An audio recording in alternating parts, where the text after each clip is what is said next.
This video will show you how to change your four-wheel drive system from a floor shifter to a dash switch.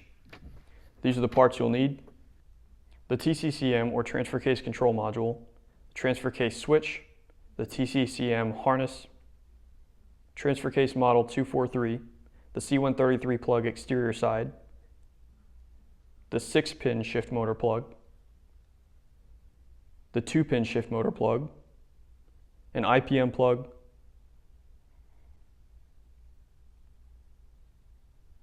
a single pin from C219, the floor cover plate,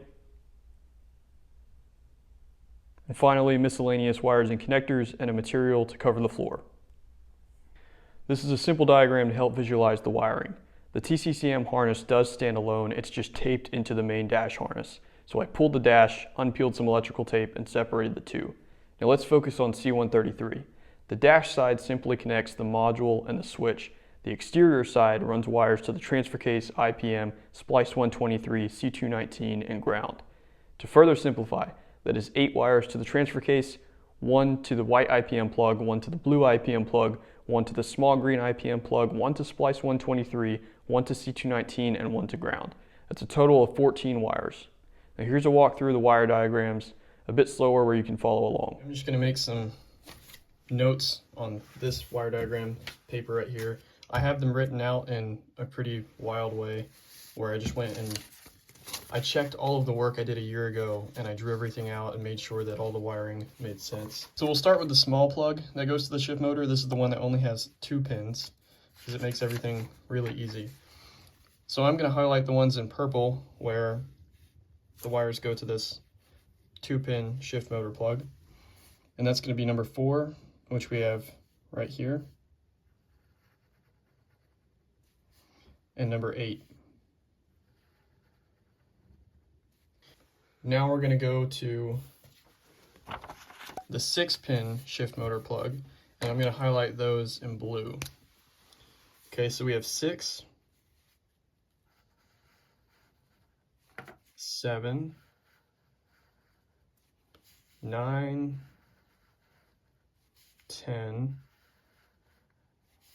12, and 13. So those are the 6 we're going to deal with there, and then I'll point out where those go as well. So then on page 8W8011, we have our 2 shift motor plugs. And so if we go back to here, we're going to highlight where our purple ones go, even though it's pretty self-explanatory. We have our 2 purple ones, 315, 316, and then we see the pins right here are shown, and we get 315 and 316. I highlighted those backwards, but still, 315, 316.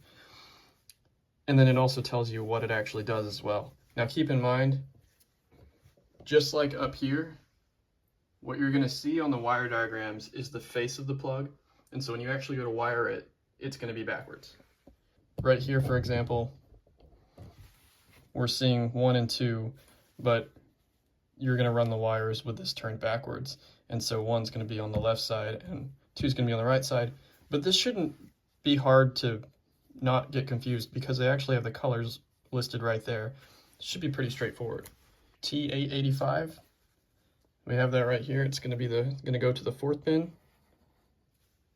So pin 6 of this 14 way is going to go to the 4th pin on this shift motor plug. And then we'll go down to D200, and that's going to be pin 1 of the shift motor plug. And then D202 is going to be pin 3 of the shift motor plug. And then D201 is going to be the 5th pin of the shift motor plug. And then T313, pin 2, D203, pin 6. All right, and so that's all you're doing. You're going to go from this plug and just match them up where they go. And then your pins are listed right here. So we have 1, 2 in the middle, 3, 4, 5 in the middle, 6. Pretty straightforward.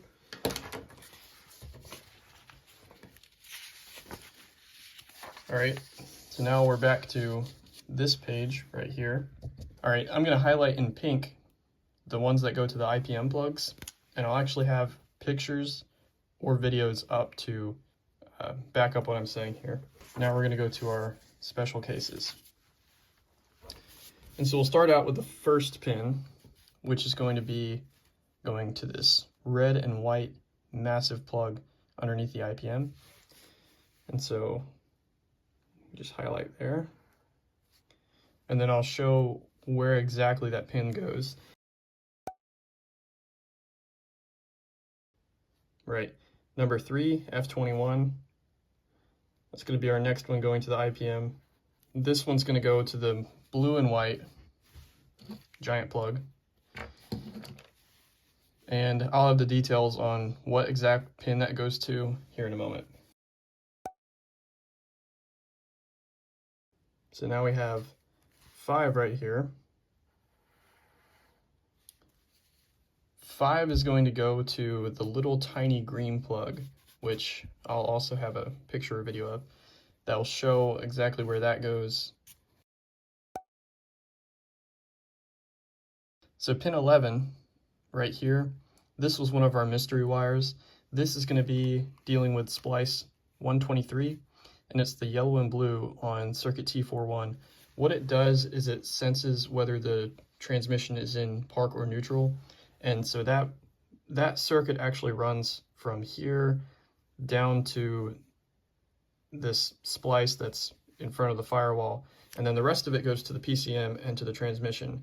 Now, if we look at the PCM plug, we also find T41 right here, pin 21. At the transmission here, we can find circuit T41. We have this splice listed out, and so these are all the different things that are coming into this same wire. And S123 we see right here, there's our T41 20 yellow and dark blue, and that's for our module transfer case control, electronic 4x4. So that's the one that we're focusing on. In the actual truck, the location for this splice is shown, and it's just kind of in the bundle of wires. And so what I did is I carefully cut open the harness, I located that yellow and dark blue wire, and just spliced into it. Now for number 14, this is just going to ground literally anywhere. I still ran it through the firewall, and I grounded it with another one of the large grounds, but it's just a ground. Very necessary, but very simple. So now we have 2 as the only thing left. 2 is one of those mystery wires that I tracked down and made sure I got right. All 2 does is it provides power to the panel lamps for the switch. And the way that this works is that in the dash harness, the actual dash side one that runs through the dash, that wire is already present because remember, these are mass produced, and so they use the same parts quite often. So that wire is already there. It's already running up to the gauge cluster where it needs to be. And so what ends up happening is it actually runs back into C219. Oh man, I think you need to insert this pin. I'll have to check on that, but it runs back into C219, and then it's going to be in there. I have a picture of it to show. How I said it runs back into that main junction box, and I'll have already shown. It goes to pin 9, so we can see it right here, and it says 4x4 right there. Pin 9 is going to be right in here. So I have 1, 2, 3, 4, 5, 6, 7, 8, 9. This plug for our manual transfer case, all you're going to do is unplug that, tape it up, cover it up, but it's not actually going to matter. You can leave it on the circuit. It does nothing. And so that's all 14 wires right there and what they do. To get to some of these pins, the first thing we need to do is take this out. When you go to pull it out, you can also open it.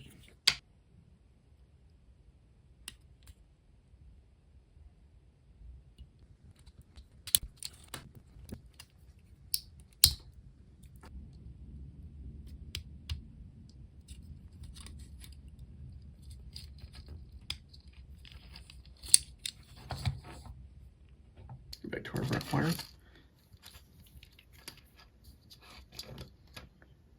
We're going to go at it like this. Push that down. Voila. That's simple. To insert a new wire, like you'll have to later, just make sure that it's spun correctly, and then put it right into place, and it just goes right in.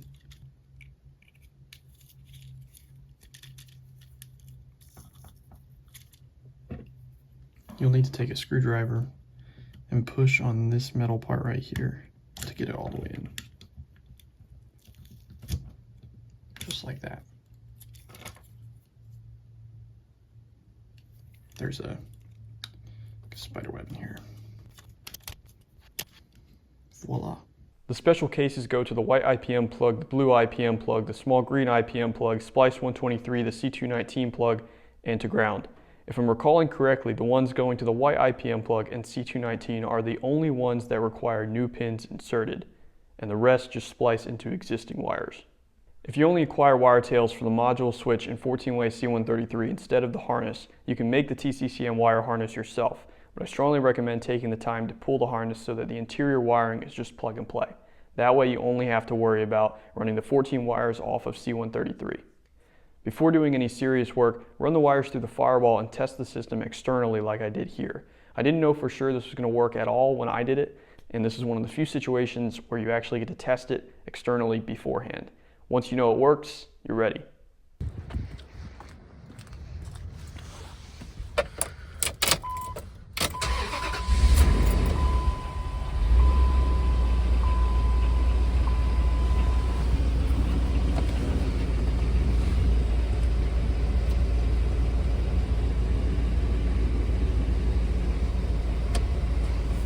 How to remove this. It's really simple. All right, you're gonna take some sort of small screwdriver like this one and come in here. You're gonna work your way underneath of here, pull this out, easy peasy.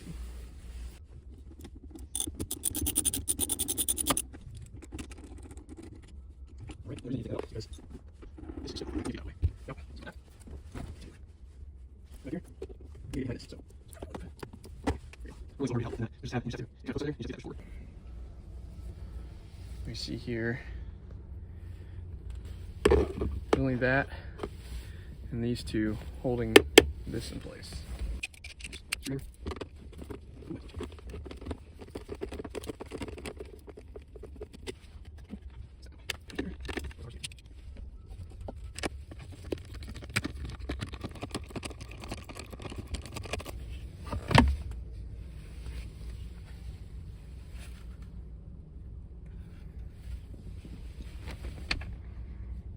This is what we're left with.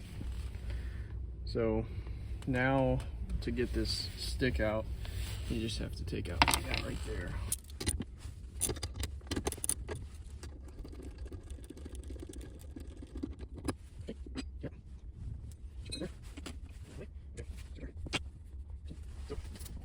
These down here are going to be 10s. So you just take those 4 out to remove this cover plate, but then there's 2 torque screws down here. And you have to pull this out to be able to get the cover plate.